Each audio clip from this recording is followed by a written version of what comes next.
Welcome back, students. This is Dr. Anubha Sharma, and today we are going to discuss about photosynthesis in higher plant, part 2. So let's begin the topic. Topic शुरू करने से पहले थोड़ा सा हम पुराना recall करेंगे, जिसमें हमें ये पता है कि हमने जो फोटोसिंथेसिस है वो कहाँ होती है, उसके लिए रिक्वायरमेंट किस किस चीज की है। तो हमने पिछले पार्ट में पूरा डिस्कस किया था कि कार्बन डाइऑक्साइड चाहिए है, वाटर चाहिए है, राइट, और in the presence of sunlight और इन क्लोरोफिल क्या बनता है, स्टार्च बनता है एंड ऑक्सीजन वॉल्व होती है। ठीक है, तो इस फोटोसिंथेटिक रिएक्शन को स्टैंडर्डाइज करने के लिए बहुत सारे साइंटिस्ट ने अलग अलग एक्सपेरिमेंट्स किए थे, जिसमें किसी ने बताया वाटर से ही ऑक्सीजन निकलती है और सनलाइट क्यों चाहिए, क्लोरोफिल की क्या इंपॉर्टेंस है। अलग अलग एक्सपेरिमेंट से ही उन्होंने प्रूव किया था। इसके बाद हमने देखा था कि क्लोरोफिल क्यों चाहिए है, क्योंकि क्लोरोफिल जो है, क्लोरोप्लास्ट में क्लोरोफिल पाए जाते हैं और वही जो है लाइट रिएक्शन का मेन सेंटर होता है। इसके बाद हमने डिस्कस किया था जो भी cyclic photophosphorylation and non cyclic photophosphorylation, जो कि PS1, फोटोसिस्टम 1 एंड PS2 दोनों जगह होते हैं, है ना। PS1 जो है उसका जो मेन जो रिएक्शन सेंटर है वो 700 नैनोमीटर की वेवलेंथ को एब्जॉर्ब करता है क्लोरोफिल ए की, और जबकि PS2 जो है वो 680 नैनोमीटर की वेवलेंथ को एब्जॉर्ब करके जो है क्या करता है, लाइट को डिफरेंट कैप्चर करने के बाद इलेक्ट्रॉन ट्रांसपोर्ट में हेल्प करता है। तो इस डायग्राम के थ्रू, ये हटा देती हूँ मैं अब क्योंकि इतना रिकॉल आपने कर लिया है। तो अब इस डायग्राम के थ्रू हमें ये पता चल रहा है कि PS2 जो है P680 वाला, वो लाइट जैसे ही उसके ऊपर रिएक्शन सेंटर पर पड़ती है वो क्या होता है, एक्साइटेड फॉर्म में पहुंच जाता है, और एक्साइटेड फॉर्म में पहुंच के वो अपना इलेक्ट्रॉन अलग अलग कैरियर मॉलिक्यूल्स को देगा। कभी प्लास्टोक्विनोन को देता है ना, और उसके बाद साइटोक्रोम बी और प्लास्टोसाइनिन एंड सो ऑन देते हुए वो फाइनल एक्सेप्टर जो है NADP के पास हमारा जो इलेक्ट्रॉन है वो वहां पहुंचाने का काम करता है। ठीक है, सिमिलरली P700 भी यही काम करता है अपने PS1 के थ्रू, फोटोसिस्टम 1 के थ्रू। तो इतना हमने डिस्कस कर लिया था। और इस दौरान जब ये इलेक्ट्रॉन मूव कर रहे होते हैं, तो जब चूंकि इसका अपना इलेक्ट्रॉन चला गया है तो इसको अपना इलेक्ट्रॉन चाहिए, तो उस टाइम पर ये जो वाटर है उसकी क्या होती है, स्प्लिटिंग होती है, स्प्लिटिंग ऑफ वाटर होता है। एंड उसका रिजल्ट में क्या मिलता है, उसके रिजल्ट में हमारे को ऑक्सीजन मिलती है एज अ बाई प्रोडक्ट, और प्रोटॉन मिलते हैं, और इलेक्ट्रॉन तो यहाँ से ट्रांसफर हो ही रहे होते हैं, और ये जो प्रोटॉन है वो थाइलेकोइड की ल्यूमेन में इकट्ठा होते हैं।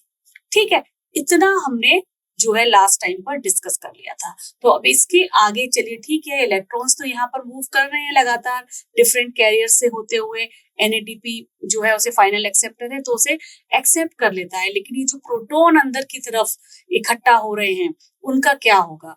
और फिर जो PS1 में हमने कहा फोटोसिंथेसिस में दो पार्ट हैं, एक है लाइट रिएक्शन, पहले को क्या बोला था, लाइट रिएक्शन,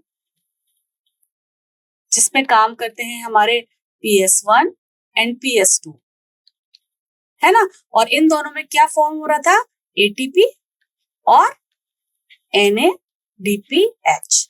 तो ये, और दूसरा, पहला एक पार्ट होता है लाइट रिएक्शन फोटोसिंथेसिस का, और दूसरा होता है डार्क रिएक्शन। डार्क रिएक्शन में क्या होता है, जैसे ही लाइट रिएक्शन का ATP और NADPH तैयार हुआ, वैसे ही डार्क रिएक्शन शुरू हो जाती है, और यहाँ पर क्या सिंथेसिस शुरू हो जाती है, स्टार्च की, या फिर हम कह सकते हैं ग्लूकोज की सिंथेसिस शुरू हो जाती है। ठीक है, तो हमने लाइट रिएक्शन वाला पार्ट पढ़ लिया था। PS1 कैसे काम करता है, PS2 कैसे काम करता है, इस पिक्चर के थ्रू भी हमें समझ में आ रहा है। तो ATP सिंथेसिस, इलेक्ट्रॉन ट्रांसपोर्ट तो हो गए थे, लेकिन ATP सिंथेसिस अभी कैसे होगी वो हमें यहाँ पर अभी देखना है। ATP सिंथेसिस कैसे होगी और उसके बाद डार्क रिएक्शन में हम कैसे जाएंगे ग्लूकोज सिंथेसिस के लिए। ठीक है, तो ATP सिंथेसिस के लिए जो हाइपोथेसिस है that is chemiosmotic hypothesis. Chemiosmotic hypothesis. This hypothesis explain ATP synthesis in chloroplast. Chemiosmotic hypothesis क्या explain करती है, ATP synthesis in chloroplast ये बताती है। ATP की फुल फॉर्म क्या है, adenosine triphosphate. It utilize proton gradient across the thylakoid membrane. यानी कि एटीपी सिंथेसिस के लिए एक प्रोटॉन ग्रेडियंट जो बन जाता है थाइलेकोइड मेम्ब्रेन के दोनों तरफ, उसको ये यूटिलाइज करती है for the synthesis of ATP.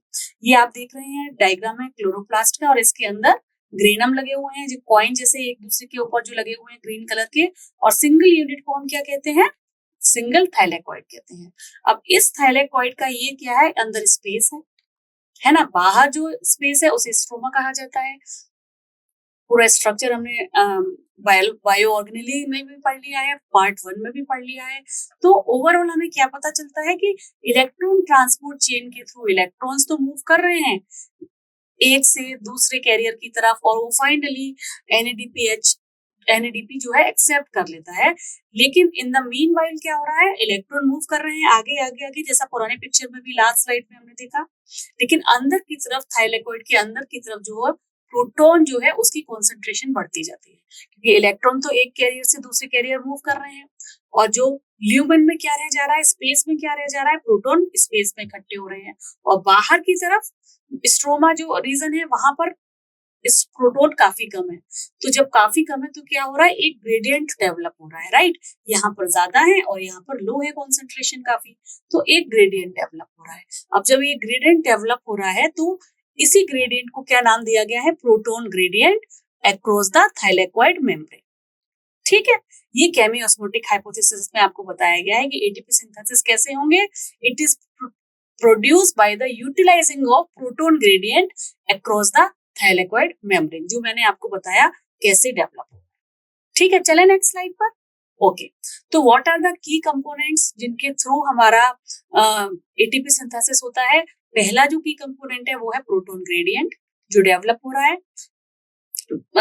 ये जो आपकी जो मेम्ब्रेन है, थाइलेकोइड की मेम्ब्रेन है, उसके अंदर कॉन्सेंट्रेशन ज्यादा है प्रोटॉन्स का, और जो बाहर है कॉन्सेंट्रेशन काफी कम है। ठीक है, तो प्रोटॉन ग्रेडियंट डेवलप हो रहा है। इसमें क्या बताया गया है, accumulation of proton inside the thylakoid membrane. ठीक बात है, बिल्कुल। दूसरा एक एंजाइम है जिसका नाम है एटीपी सिंथेज। ये एंजाइम जो है एटीपी प्रोडक्शन के लिए बहुत ही जरूरी होता है, तो ये भी एक की कंपोनेंट है। और इस एंजाइम के दो पार्ट होते हैं, एक होता है F0 सब यूनिट जो यहाँ पर येलो कलर में दिखाया हुआ है, और दूसरा पार्ट होता है F1 सब यूनिट जो ये दिखाया हुआ है ग्रीन कलर। तो F0 सब यूनिट क्या करता है, ये ट्रांसपोर्टेशन में हेल्प करता है प्रोटॉन की अक्रॉस द मेम्ब्रेन। जैसा कि आपको पता है कि चार्ज्ड मॉलिक्यूल के लिए परमेबल होती नहीं है मेम्ब्रेन, है ना। तो चार्ज मॉलिक्यूल को अगर उस पार से इस तरफ आना है तो वो किसी कैरियर का हेल्प लेगा। तो F0 act as a carrier, वो ट्रांसपोर्टेशन में हेल्प करेगा प्रोटॉन की across the membrane. And F1 क्या करेगा, it actually catalyse ATP synthesis when activate by the protein flow. ये एटीपी सिंथेसिस को कैटालाइज करता है। ठीक है, तो ये एटीपी सिंथेस के दो पार्ट हुए, F0 सब यूनिट एंड F1 सब यूनिट। और जो तीसरा है वो है proton pump. Proton pump facilitate the movement of proton against the across the membrane. ये यहाँ से मूवमेंट करता है बहुत तेजी से, अंदर की तरफ हाई कॉन्सेंट्रेशन है, बाहर की तरफ तेज है, तो वहां पर एक प्रेशर डेवलप हो जाता है, और कैरियर के थ्रू बहुत प्रेशर से जो प्रोटॉन्स है वो बाहर की तरफ आते हैं। और इसी तरह से एटीपी सिंथेज की प्रेजेंस में जो है एडीपी इनऑर्गेनिक फॉस्फेट से कंबाइन करके एटीपी का फॉर्मेशन करता है। तो ये लास्ट पार्ट था लाइट रिएक्शन का कि किस तरीके से एटीपी सिंथेसिस होती है।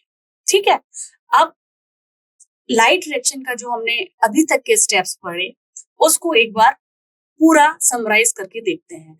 तो लाइट रिएक्शन में सबसे पहले क्या हुआ, सबसे पहले लाइट रिएक्शन में chlorophyll absorb lights, right. Chlorophyll ने लाइट एब्जॉर्ब करी, इनिशिएटिंग इलेक्ट्रॉन फ्लो, और लाइट एब्जॉर्ब करते ही क्या हुआ, वो एक्साइटेड स्टेट में आ गए, और उन्होंने क्या किया, फिर इलेक्ट्रॉन फ्लो को इनिशिएट किया। And proton release from the water molecule. Electron release हुए, और इलेक्ट्रॉन जब रिलीज हो रहे हैं तो अपने इलेक्ट्रॉन को वापस पाने के लिए वो क्या करता है, वाटर की स्प्लिटिंग शुरू करता है, जिससे कि प्रोटॉन रिलीज होते हैं वाटर मॉलिक्यूल से। ठीक है, एंड देन दूसरा स्टेप क्या हुआ, दूसरा स्टेप हुआ इलेक्ट्रॉन ट्रांसपोर्ट। जो इलेक्ट्रॉन फ्लो था वो excited electron move through a electron transport chain, है ना। And proton accumulation, proton are pumped into the thylakoid space, establish a proton gradient. ये तीन काम हुए पहले लाइट रिएक्शन में। क्लोरोफिल जो है उसने लाइट एब्जॉर्ब करी, इलेक्ट्रॉन फ्लो स्टार्ट किया, प्रोटॉन जो है वो रिलीज होना शुरू हुए, इलेक्ट्रॉन ने एक्साइटेड मूव करना शुरू किया through electron transport chain, right. और जो प्रोटॉन है वो उसके जो ल्यूमन है, स्पेस है, उसमें इकट्ठा होना शुरू हुए, जिससे कि क्या हुआ, एक प्रोटॉन ग्रेडियंट डेवलप हुआ। और क्या हुआ, और उसी टाइम पर जैसे ही इलेक्ट्रॉन ट्रांसपोर्ट चेन पूरी हुई, NADPH का फॉर्मेशन हो गया। Proton contribute to the reduction of NADP to NADPH in PS1, है ना। And gradient utilisation, proton return to the stroma through ATP synthase F0 सब यूनिट एंड रिलीजिंग एनर्जी। ठीक है, एनर्जी रिलीज हो गई and ATP formation occur, energy released, release powers of F1 subunit synthesize ATP from ADP and phosphate। ठीक है, तो ये अभी तक लाइट रिएक्शन का पार्ट हुआ कि किस तरीके से अलग अलग स्टेप में अलग अलग चीजें होते हुए ATP और NADPH बना। मगर इस ATP और NADPH का करें क्या हम, हमें तो फोटोसिंथेसिस में क्या चाहिए, फूड चाहिए। फूड चाहिए मीन्स स्टार्च या ग्लूकोज चाहिए। तो ये जो ATP और NADPH यहाँ लाइट रिएक्शन में बने हैं, वो यूज होंगे स्टार्च फॉर्मेशन में, वो यूज होंगे डार्क रिएक्शन में। तभी तो बताया था कि लाइट रिएक्शन में क्या होता है, ATP NADPH बनते हैं और जैसे ही वो बन जाते हैं वैसे ही डार्क रिएक्शन शुरू हो जाती है। तो अभी तक लाइट रिएक्शन में ATP NADPH बन चुके हैं। सो ATP NADPH products of the light reaction in photosynthesis are used in the biosynthetic phase to produce sugar or glucose, right? This phase is known as Calvin cycle। इसको dark reaction को क्या कहते हैं, this phase is called as Calvin cycle, do not require direct light but depends upon ATP, NADPH, CO2 and H2। Indirectly वो इन सारे factors पर dependent रहती है, क्योंकि जब तक ATP नहीं होंगे, NADPH नहीं होंगे, कार्बन मॉलिक्यूल नहीं होगा, वो आगे स्टार्च फॉर्मेशन नहीं कर सकते हैं। ठीक है, तो ये डायरेक्टली इनडायरेक्टली इन चीजों पर डिपेंडेंट रहते हैं। कौन, Calvin cycle. ATP NADPH drive the conversion of carbon dioxide into the sugar. ठीक है, इसलिए इन दोनों की बहुत जरूरत रहती है। अच्छा, तो चलिए अब हम देखते हैं कैल्विन साइकिल क्या होती है। कैल्विन साइकिल को सबसे पहले जो डिस्कवर किया था वो कैल्विन और उनके कलीग ने किया था, तो उन्हीं के नाम पर कैल्विन साइकिल नाम रखा गया। Calvin cycle actually operate cyclically and regenerate RUBP। RUBP का फुल फॉर्म क्या है, रुबिस्को बिसफॉस्फेट। ठीक है, रुबिस्को बिसफॉस्फेट जो है एक 5 कार्बन शुगर मॉलिक्यूल होता है, वो इसको रिसाइकिल करता रहता है। और ये कैल्विन साइकिल दोनों हर तरीके के फोटोसिंथेटिक प्लांट में पाई जाती है, भले ही वो जो प्लांट C3 टाइप का हो या C4 टाइप का हो। ये दोनों प्लांट के बारे में डिस्कस हम थोड़ी देर बात करेंगे। अभी यहाँ पर हम कैल्विन साइकिल देखते हैं। लाइट की प्रेजेंस में लाइट रिएक्शन हुआ क्लोरोफिल में, ठीक है, और जो है वाटर स्प्लिटिंग हुई और ऑक्सीजन रिलीज हुई। ठीक है, अब इस दौरान जो ATP बना, जो NADPH बना, वो यूटिलाइज हुआ कैल्विन साइकिल में।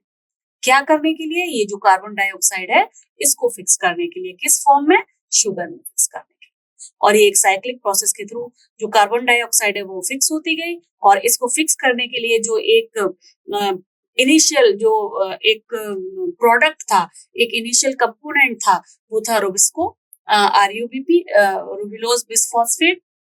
वो बार बार जाके इसके साथ कंबाइंड होता रहा और निकलता रहा। ठीक है, तो ये यहाँ पर लाइट रिएक्शन है, ये यहाँ पर डार्क रिएक्शन है। और किस तरीके से लाइट रिएक्शन के प्रोडक्ट को डार्क रिएक्शन में या कैल्विन साइकिल ने यूज किया है, वो समराइज्ड वे में यहाँ पर आपको बताया।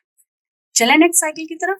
Okay, so discovery of RUBP, Rubisco bisphosphate की डिस्कवरी कैसे हुई, सबसे पहले ये देखते हैं। ठीक है, initially scientist try to understand which molecule after accepting carbon dioxide in the dark reaction would yield 3 carbon product, that is PGA, phosphoglyceraldehyde। Scientist को लग रहा था कि जो फर्स्ट प्रोडक्ट है वो फॉस्फोग्लिसरल्डिहाइड है, तो कौन सा एक्सेप्टर मॉलिक्यूल है जो 1 कार्बन डाइऑक्साइड को एक्सेप्ट करता है और 3 कार्बन प्रोडक्ट बना देता है। तो इनिशियली तो उनको ये लग रहा था कि कोई 2 कार्बन एटम का कोई प्रोडक्ट होगा। तो वो काफी समय तक उन्होंने इस चीज में रिसर्च की, अलग अलग ग्रुप्स ने, लेकिन फाइनली उन्हें ये पता चला कि जो प्राइमरी एक्सेप्टर है वो 2 कार्बन वाला एक्सेप्टर नहीं है, that is a 5 carbon ketone sugar, that is ribulose bisphosphate. कौन है फाइनली एक्सेप्टर? रिबुलोज बिसफॉस्फेट, जो कि एक 5 कार्बन का कीटोन शुगर है। इनिशियली क्या लग रहा था, उनको लग रहा था कि कोई 2 कार्बन एटम वाला कंपाउंड है जो प्राइमरी एक्सेप्टर है, जो कि उनकी थ्योरी गलत साबित हुई। ठीक है, तो सबसे पहले, और यही अभी पुरानी लास्ट स्लाइड में हमने देखा था कि रेबुलोज बिसफॉस्फेट जो है CO2 को एक्सेप्ट करता है, तरह तरह के अलग अलग कंपाउंड में तो कन्वर्ट होता है, फिर वो अलग हो जाता है, यानी कि कार्बन डाइऑक्साइड को फिक्स कर देता है, फिर से वो रिसाइकिल करता है नेक्स्ट CO2 मॉलिक्यूल के साथ। ठीक है, चलिए तो अब हम देखते हैं केल्विन साइकिल के कितने स्टेप्स हैं। तो केल्विन साइकिल जो है वो 3 अलग अलग स्टेप्स में इसको भागों में तोड़ा गया है। पहला है कार्बोक्सिलेशन, सेकंड है रिडक्शन एंड थर्ड है रीजनरेशन। ठीक है, तो केल्विन साइकिल में जैसे ही फर्स्ट कार्बन एटम, फर्स्ट जो एक कार्बन मॉलिक्यूल जो एटमॉस्फेयर से आता है, उसका कार्बोक्सिलेशन होता है। जैसा कि मैंने अभी अभी आपको बताया कि ये क्या है, 5 कार्बन कीटोन शुगर है।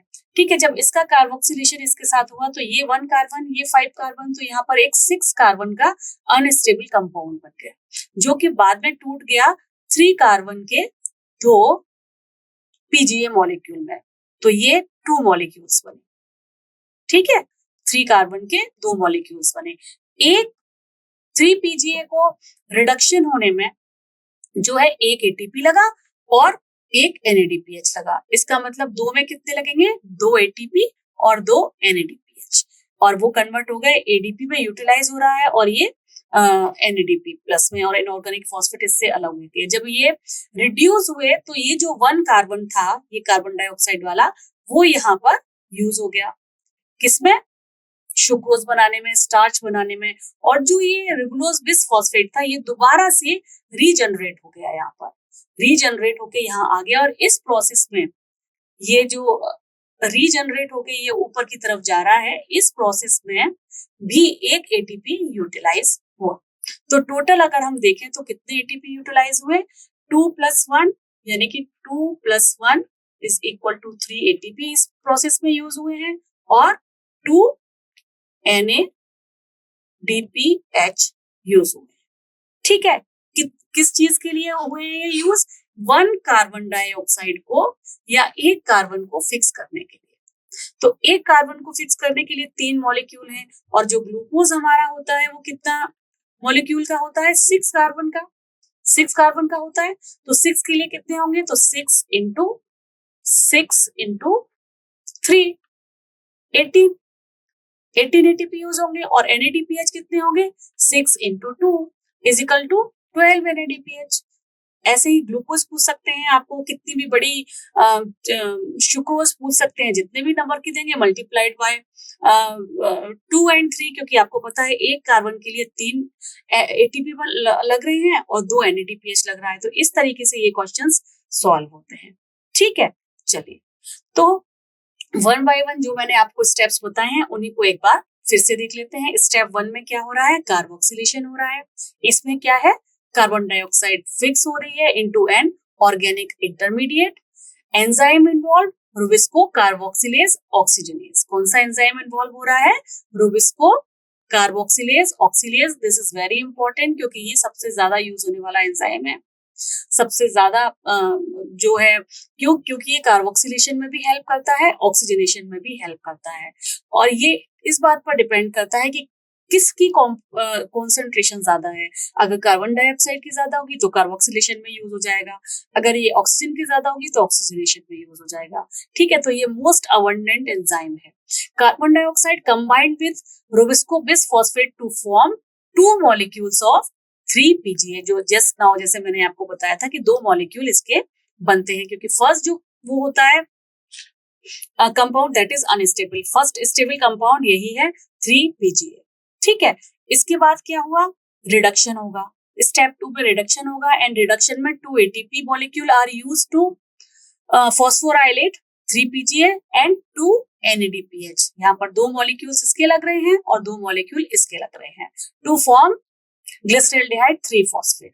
ये किस में कन्वर्ट हो जाता है, ग्लिसरॉल्डिहाइड 3-फॉस्फेट में। So after 6 cycle 1 glucose molecule is formed, out of which 5 glyceraldehyde 3-phosphate molecule are used to regenerate ribulose bisphosphate। 5 जो है वो रिबुलोज बिसफॉस्फेट को रीजनरेट करने में यूज हो जाते हैं और एक जो है यहाँ पर फिक्स हो जाता है, जैसा अभी हमने बताया आपको। और इस प्रोसेस में दोबारा रीजनरेट के प्रोसेस में भी एक एटीपी लगता है, ठीक है। ओके, सो रीजनरेशन में ribulose bisphosphate is regenerate to accept new carbon dioxide. जो दोबारा रीजनरेट हो जाता है वो नए कार्बन को एक्सेप्ट करने के लिए फिर से रेडी हो जाता है, and it also require 1 ATP पर साइकिल। सो समरी क्या रही, इसकी समरी रही कि पर कार्बन डाइऑक्साइड मॉलिक्यूल 3 एटीपी, जैसा मैंने आपको बताया 2 NADPH यूज होते हैं, और 1 ग्लूकोज मॉलिक्यूल को बनने के लिए कितनी साइकिल चाहिए होती है, 6 साइकिल चाहिए होती है।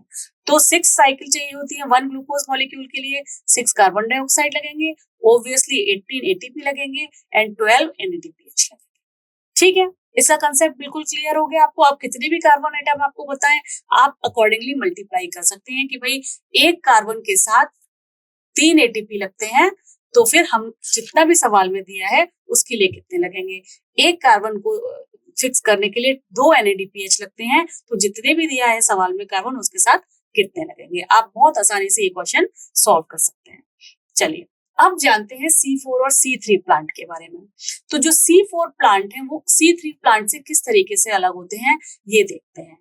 सो leaf anatomy, C4 plant have specialized leaf anatomy called Cranch anatomy. They can withstand high temperature and intense light, lack photorespiration, leading to high biomass productivity. Their initial product form varies. C3 plant produce 3 phosphoglyceric acid यानी कि 3 PGA, while in C4 plant initial product would be oxaloacetic acid, that is 4 carbon compound, ठीक है। जो C4 plant है, ये रहे C4 plant और ये रहे C3 प्लांट। तो C4 प्लांट C3 प्लांट से कैसे अलग है ये हम अभी समझ रहे थे। C4 प्लांट में क्या होता है, आप देख पा रहे हैं कि यहाँ जो स्टोमेटा है और ये जो स्टोमेटा है इनके साइज में अलग अंतर दिख रहा है, ये छोटा दिख रहा है, ये बड़ा दिख रहा है। तो जो C3 प्लांट होते हैं उनके स्टोमेटा जल्दी जल्दी खुलते हैं, बार बार खुलते हैं कार्बन डाइऑक्साइड लेने के लिए, ठीक है। तो जितनी बार वो कार्बन डाइऑक्साइड लेने के लिए खुलते हैं उतना ही ज्यादा उनका एवोपरेशन भी होता है वाटर का, ठीक है। जबकि C4 प्लांट की जो एनाटॉमी अभी बताई, क्रेंच एनाटॉमी, उसमें क्या होता है कि उसकी मेसोफिल सेल्स के साथ साथ उनके जो वेस्कुलर बंडल है उसके चारों तरफ ये इस तरीके की कुछ सेल्स पाई जाती है जिसे बोलते हैं bundle sheath.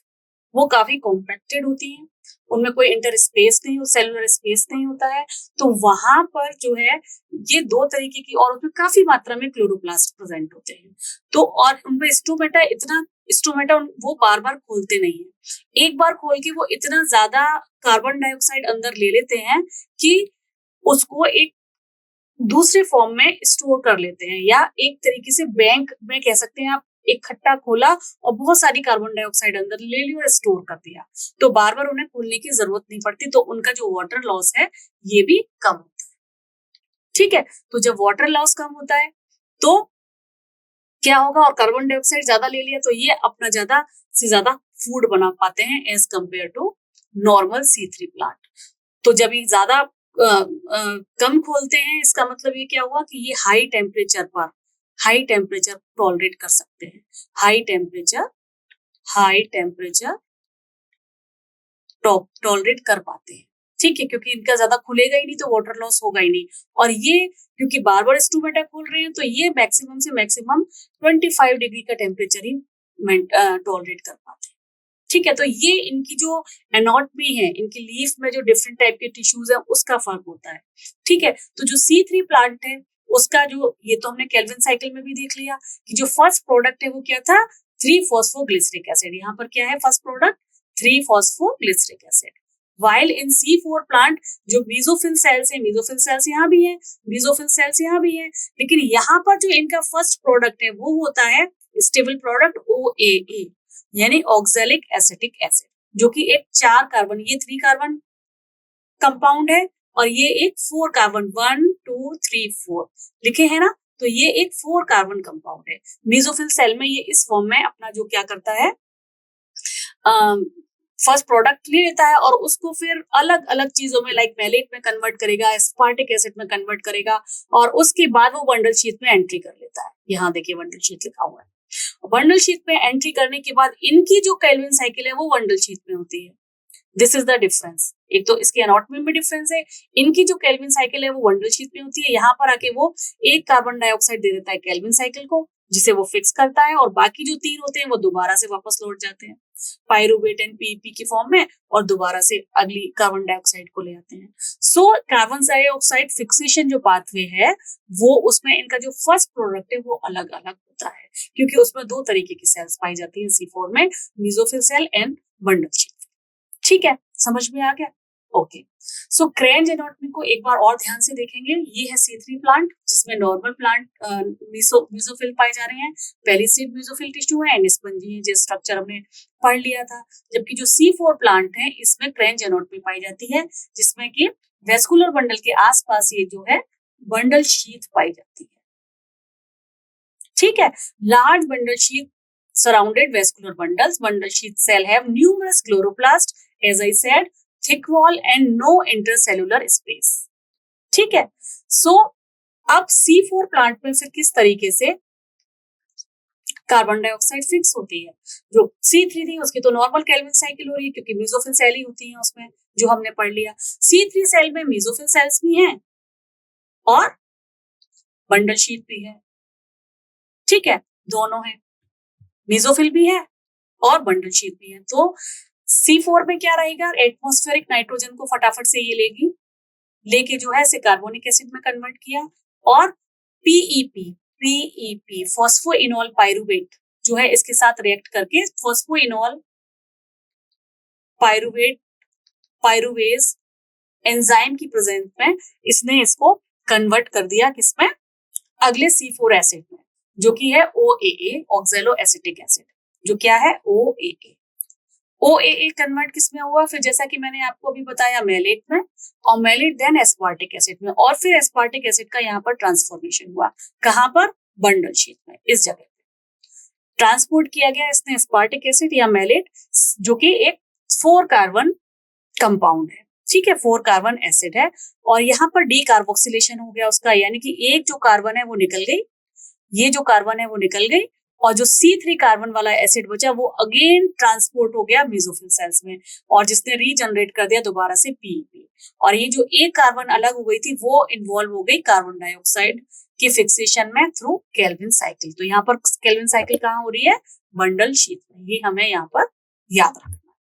Okay, so Hatch and Slack pathway CO2 fixation क्या कहता है, CO2 is first fixed into the mesophyll cells, then primary CO2 acceptor is a 3 carbon molecule that is phosphoenol pyruvate। Okay, यहाँ पर जो primary acceptor है वो phosphoenol pyruvate है।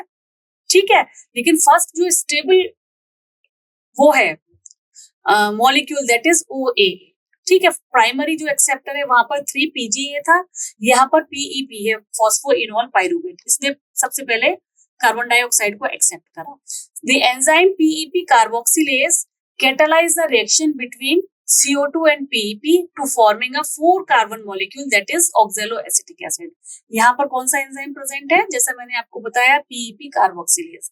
तो PEP कार्बोक्सिलेज इसको किन में कन्वर्ट कर देता है, 3 कार्बन का तो ये है, एक कार्बन ये है, इसको एक 4 कार्बन वाले C4 लिखा हुआ है एसिड में कन्वर्ट कर देता है, that is oxaloacetic acid, and then this oxalic acid is converted into another 4 carbon compounds such as malic acid or aspartic acid within the mesophyll cells, and then thereafter this malic acid or aspartic acid are then transported into the bundle sheath, जहां पर उसमें क्या हो जाता है, decarboxylation हो जाता है, right? So in bundle sheath C4 acid are broken down and release carbon dioxide and a 3 carbon molecule, यहाँ पर इसने इसको रिलीज कर दिया। ठीक है, और C3 जो है वो अलग हो गया। The release carbon dioxide enter into the Calvin cycle in the bundle sheath where it is used to synthesize sugar। ठीक है, आई होप आपको ये चीज समझ में आ रही है। Okay, the 3 carbon molecule produced during the breakdown of C4 acid is then transported back to the mesophyll cells In the mesophyll cells, this 3 carbon molecule is converted back to PEP, completing the cycle. तो इस तरीके से इसकी जो है cycle वो complete होती है। ठीक है, तो ये थी C4 साइकिल। C4 में किस तरीके से कार्बन डाइऑक्साइड फिक्स होती है। एंजाइमेटिक प्रेजेंस की बात में अगर हम बात करें तो बंडल शीट में यहाँ पे अब आपको ध्यान देना होगा, बंडल शीट में कार्बन डाइऑक्साइड फिक्स हुई थी, केल्विन साइकिल वहां चल रही थी, तो वहां पर बंडल शीट में रोबिस्को एंजाइम होगा, तो it is rich in Rubisco. कहां पर ज्यादा होगा? बंडल शीट में। और पीईपीएस पीपीईपी कार्बोक्सिलेज इसमें नहीं होगा, होगा ही नहीं, मैं क्रॉस, बल्कि होगा ही नहीं, क्रॉस लगना चाहिए। जबकि मेसोफिल सेल्स में क्या होगा? C4 में, यहाँ पर बात हो रही है C4 की, C4 प्लांट्स की बात हो रही है। मेसोफिल सेल्स में जो है रोबिस्को होगा नहीं, ठीक है, जबकि ये पीईपी कार्बोक्सिलेज को यूटिलाइज करेगा 4 कार्बन शुगर, 4 कार्बन कंपाउंड या acid, C4 acid, oxaloacetic acid बनाने में। ठीक है, तो समरी क्या रही कि C3 प्लांट जो है उसमें केल्विन साइकिल होती है मेसोफिल सेल्स में, ठीक है, जबकि जो C4 प्लांट होते हैं उनमें केल्विन साइकिल होती है बंडल शीट में, which enhance efficiency in hot and dry atmosphere. ठीक है, आपको ये भी बताया है कि ये जो स्टोमेटा कम खुलते हैं, छोटे होते हैं, वाटर लॉस कम करते हैं, तो ये जो हाई टेम्परेचर वाले इलाकों में पाए जाते हैं, जबकि C3 जो है ऑप्टिमम 25 वाले इलाकों में पाया जाता है। Now come to the next topic, that is photorespiration. So photorespiration क्या है? Photorespiration is a process that affect C3 C4 plant differently. How? क्यों अलग अलग इसको वो करेगा? Because it involve the enzyme rubisco which catalyze first step of Calvin cycle by combining ribulose bisphosphate with carbon dioxide to form 3-PGA। Normally क्या होता है C3 plant में? रिबुलोज बिस्फॉस्फेट कार्बन डाइऑक्साइड के साथ कंबाइन करके क्या बनाता है? 2 मॉलिक्यूल 3-PGA क्या बनाता है? केल्विन साइकिल में हमने अभी यही पढ़ा था ना। तो जो ये रोबिस्को है, it can bind both carbon dioxide and oxygen. ये अभी अभी हमने पढ़ा कि जिसकी ज्यादा जो ज्यादा अमाउंट में प्रेजेंट होगा ये उसके साथ बाइंड कर लेगा, दोनों के साथ इसकी एफिकेसी है, दोनों पर ये काम करता है enzyme. So its binding is competitive. ठीक है, so determined by the relative concentration of carbon dioxide and oxygen. So in C3 plant some oxygen bind to the rubisco reducing carbon dioxide fixation, क्योंकि उसके stomata तो C3 के बार बार खुल रहे होते हैं, बंद हो रहे होते हैं, खुल रहे होते हैं, बंद हो रहे होते हैं, तो इसकी जो है कार्बन डाइऑक्साइड अंदर उतनी नहीं है अगर, और बाहर इसको जो है ऑक्सीजन ज्यादा मिल गई, तो ये क्या करता है? ऑक्सीजन के साथ बाइंड कर लेता है, और कार्बन डाइऑक्साइड के साथ जो है उतनी तेजी से बाइंडिंग नहीं कर पाता, तो कार्बन डाइऑक्साइड को उतना ज्यादा फिक्स नहीं कर पाता। ठीक है, so instead of forming 2 molecule of 3-PGA, ribulose bisphosphate bind with oxygen to form 1 molecule of phosphoglycerate and 1 molecule of phosphoglycolate। एक मॉलिक्यूल जो है फॉस्फोग्लिसरेट का बना देता है ये, और एक मॉलिक्यूल फॉस्फोग्लाइकोलेट का बना देता है। This process is known as photorespiration. It does not synthesise sugar, ATP, NADPH, but result in CO2 release and ATP utilization। This is very very important। ये हमें याद रखना है कि फोटो रेस्पिरेशन में क्या हो रहा है? कार्बन डाइऑक्साइड तो फिक्स नहीं हो रही है, तो कार्बन डाइऑक्साइड क्या हो रही है? कार्बन डाइऑक्साइड रिलीज हो रही है, उड़ रही है, रिलीज हो रही है, स्टोमेटा खुल रहे हैं, कार्बन डाइऑक्साइड भी रिलीज हो रही है, H2O भी रिलीज हो रही है, और इस प्रोसेस में जो है ATP जो है वो यूटिलाइज हो रहे हैं। ATP सिंथेसिस तो हो नहीं रहे, ATP सिंथेसिस नहीं हो रही है, और NADPH भी नहीं सिंथेसिस हो रही है, और शुगर भी नहीं बन रही, क्योंकि ATP को फिक्स ही नहीं कर पा रहा है। ठीक है, तो कार्बन डाइऑक्साइड निकल रही है, ATP भी यूज हो रहे हैं, ATP खुद सिंथेसाइज नहीं कर पा रहे वो, और NADPH भी सिंथेसाइज नहीं कर पा रहा, और शुगर भी नहीं बना पा रहा है, तो ये C3 प्लांट को इससे काफी नुकसान होता है। ठीक है, ये 2 अनवांटेड मॉलिक्यूल्स बनाता है जिसकी कहीं पर भी यूज नहीं है, जो किसी भी तरीके से कार्बन डाइऑक्साइड फिक्सेशन में हेल्प नहीं करता, जिनका नाम क्या है? Phosphoglycerate and phosphoglycolate. जबकि C4 प्लांट में क्या होता है? C4 प्लांट जो है वो पूरी तरीके से अवॉइड कर देते हैं फोटो रेस्पिरेशन को by increasing carbon dioxide concentration at enzymatic site. Enzymatic site पर कार्बन डाइऑक्साइड कॉन्सेंट्रेशन को ये बढ़ा देते हैं। This occur when carbon C4 acid are broken down into the bundle sheet releasing carbon dioxide, ensuring Robisco function primarily as carboxylation, क्योंकि वहां पर तो केल्विन साइकिल बटल शीट में हो रही है और वहां तक वो एज अ C4 4 कार्बन वाले किसी भी एसिड में oxalo acetic acid, malic acid, aspartic acid में कन्वर्ट करके लेकर आ गए और वहां से उसने कार्बन डाइऑक्साइड रिलीज किया जो कि केल्विन साइकिल में प्रेजेंट थी। ठीक है, तो एंजाइम के बिल्कुल पास उसने कार्बन डाइऑक्साइड दे दी तो कार्बोक्सिलेशन ही काम करेगा, ऑक्सीजन तो वहां है नहीं। सो दिस मैकेनिज्म, ये जो इसकी पर्टिकुलर मैकेनिज्म है C4 प्लांट की, it actually enhance productivity of these plants and their yield and provide greater tolerance to the high temperature. तो इसीलिए ये अपने हाई टेम्परेचर को बर्दाश्त कर पाते हैं और ज्यादा अमाउंट में स्टार्च या ग्लूकोज का सिंथेसिस कर पाते हैं। ठीक है, अब now we can discuss about some factor which affect photosynthesis. कुछ फैक्टर्स हैं जो फोटोसिंथेसिस को अफेक्ट करते हैं। कुछ इंटरनल फैक्टर्स हैं like number of the leaves, size of the leaf, age of the leaf, orientation of the leaf. जैसे जैसे नंबर ज्यादा होगा फोटोसिंथेसिस ज्यादा होगी, बड़ी पत्ती होगी, साइज बड़ा होगा, फोटोसिंथेसिस ज्यादा होगी, ओरिएंटेशन अगर टुवर्ड्स सनलाइट होगा, है ना। ये सारे फैक्टर्स हैं जो इंटरनल फैक्टर्स हैं जो अफेक्ट करते हैं। मेसोफिल सेल्स कितनी हैं, उसमें क्लोरोप्लास्ट कितने हैं, what are the internal concentration of carbon dioxide, क्योंकि जितना ज्यादा कार्बन डाइऑक्साइड इंटरनल होगा उतना ज्यादा फोटोसिंथेसिस होगी, क्लोरोफिल का अमाउंट कितना है। तो ये सारे के सारे इंटरनल फैक्टर्स हैं।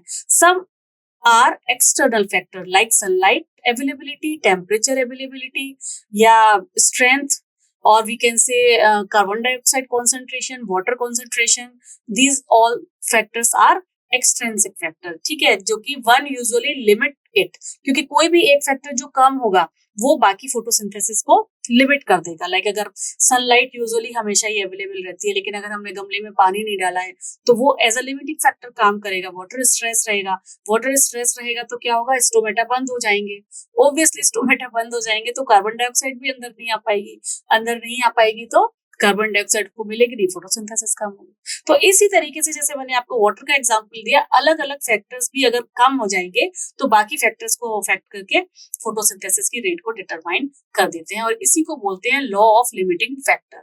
Means if a process is affected by multiple factor, the rate is determined by the factor nearest to its minimal value, as I said just now. ठीक है, फर्स्ट लाइट, यहाँ पर जैसे quality, intensity and duration are the key. Quality कितनी है, किस intensity की light आ रही है ना, कितनी देर के लिए मिल रही है, जितनी देर के लिए चाहिए उतनी देर के लिए मिल रही है या नहीं। ठीक है, लो लाइट में क्या होगा, लीनियरी, जब लाइट कम होगी तो लीनियर इंक्रीज होगी फोटोसिंथेसिस, कार्बन डाइऑक्साइड को फिक्स करेगी। हाई होगी तो क्या होगा, एक टाइम के बाद जो है वो रुक जाएगी और एक लिमिट तक करेगी, और जब बहुत ज्यादा हाई हो जाएगी तो वो क्लोरोप्लास्ट का जो स्ट्रक्चर है उसको ही डिटोरिएट कर देगी तो कम भी होना लगेगी। ठीक है, सो हाई रेट क्या करेगा, rate plateau as the other factor limits. Saturation at 10% full sunlight, 10% full sunlight की अगर 10% भी किसी प्लांट को मिल रही है तो उसके लिए वो एनफ होती है। एक्सेस सनलाइट जो है वो क्लोरोफिल को डिग्रेड ही करती है, ये यहाँ पर आपको बताया गया है। और कार्बन डाइऑक्साइड कॉन्सेंट्रेशन की बात कर लेते हैं। Major limiting factor is your carbon dioxide, because the atmospheric concentration of carbon dioxide is very less, 0.03 to 0.04%, right? Higher carbon dioxide concentration increase fixation up to 0.05% also. अगर high है carbon dioxide तो ज्यादा वो fix करेगी। तो C3 और C4 plant में अगर हम कंपेयर करें यहाँ पे, तो अगर लो लाइट है तो neither respond to high carbon dioxide, अगर लाइट कम है तो भले ही कार्बन डाइऑक्साइड ज्यादा हो, वो ना C3 प्लांट रेस्पॉन्ड करेगा ना C4 करेगा, क्योंकि लाइट तो ज्यादा चाहिए ही चाहिए। ठीक है, लेकिन अगर हाई लाइट है तो दोनों जो है रेट को इंक्रीज करते हैं। C4 जो है वो 360 माइक्रोलीटर पर लीटर पर ही सैचुरेट हो जाएगा लाइट पर, जबकि C3 जो है उसको ज्यादा चाहिए होगा। क्यों, क्योंकि C4 तो ज्यादा लेके अंदर एक्यूमुलेट कर लेता है ना कार्बन डाइऑक्साइड को, तो वो इसलिए जल्दी उसको कम में भी काम चलेगा, क्योंकि उसकी स्ट्रेटेजी ऐसी है, उसकी लीफ की एनाटॉमी ऐसी है कि वो अंदर एक्यूमुलेट करने की क्षमता रखता है। ठीक है, अब बात करते हैं टेम्परेचर की। तो dark reaction are temperature controlled. C4 plant high temperature जो है C4 की आपको बता कई बार डिस्कस हो गया है, वो हाई टेम्परेचर के लिए ऑप्टिमम होते हैं, हाई टेम्परेचर। ठीक है, जबकि जो C3 प्लांट है वो लो टेम्परेचर उनके लिए ऑप्टिमम होता है, लगभग 25 डिग्री के आसपास। Depends upon the habitat to tropical habitat है या टेम्परेट हैबिटेट है, कहाँ पर प्लांट उग रहा है उस पर भी डिपेंड करता है। नेक्स्ट है वाटर। वाटर जो है वो indirectly effect the plant health. Water stress, जैसे कि मैंने अभी आपको बताया, अगर वाटर स्ट्रेस है, मिट्टी में पानी ही नहीं है तो स्टोमेटा क्लोज हो जाएंगे। स्टोमेटा क्लोज हो जाएंगे क्योंकि पानी नहीं है तो वाटर लॉस क्यों करेगा प्लांट? सर्वाइवर के लिए स्टोमेटा क्लोज कर देगा। जब स्टोमेटा क्लोज हो जाएंगे तो वो कार्बन डाइऑक्साइड भी तो नहीं ले पाएगा, है ना? तो वो भी डायरेक्टली इनडायरेक्टली लिमिट कर रहा है। जैसे मैंने बताया, कोई भी एक फैक्टर जिसकी कमी है वो एज अ लिमिटिंग फैक्टर काम करता है। So it also cause leaf wilting, reducing surface area and different activities. ठीक है, सो ये था आपका डार्क रिएक्शन वाला पार्ट, सर्टेन फैक्टर्स का जो फोटोसिंथेसिस को अफेक्ट करते हैं। आई होप आपको फोटोसिंथेसिस चैप्टर बिल्कुल क्लियर हो गया होगा। एनसीईआरटी को एक बार अच्छे से पढ़ लीजिए, आपको और ज्यादा चीजें क्लियर हो जाएंगी।